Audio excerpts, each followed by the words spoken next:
Welcome to our thought for the day. Our readings today are Joshua chapter 22, Isaiah 28, and Hebrews chapter 11.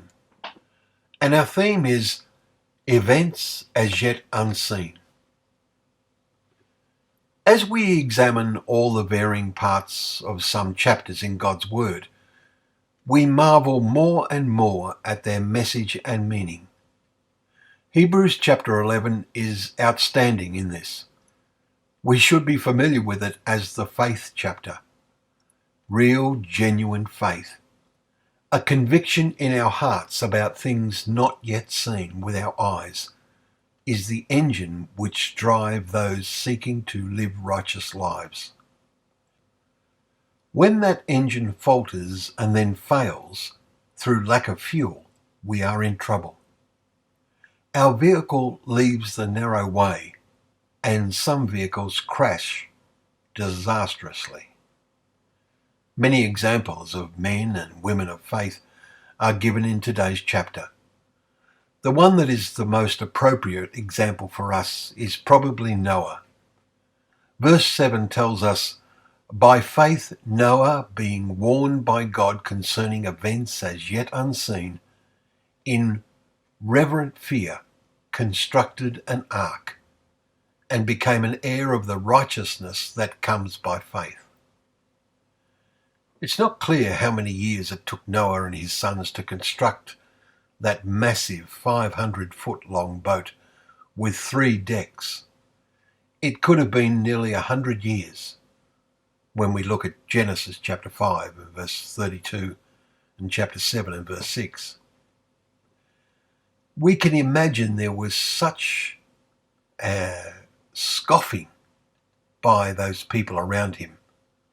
But note how Peter describes Noah as a herald or preacher of righteousness in 2 Peter chapter 2 and verse 5.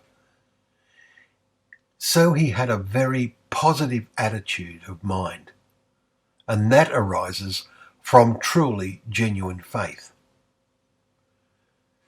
You know, events as yet unseen loom over the world today. News items of the ongoing COVID-19 pandemic and global warming are getting more urgent as weather events grow more extreme.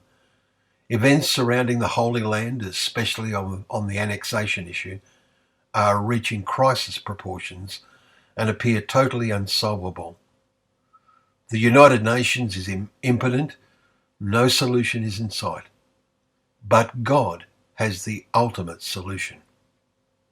Our chapter tells us that all these faithful men and women died in faith, having acknowledged they were strangers and exiles on the earth. Verse 13.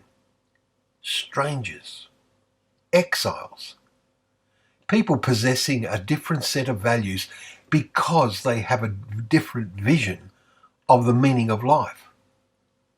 Do you have that vision? The chapter ends by making the point, all these, though commended through their faith, did not receive what was promised, since God had provided something better for us, that apart from us, they should not be made perfect. Are you a part of the us?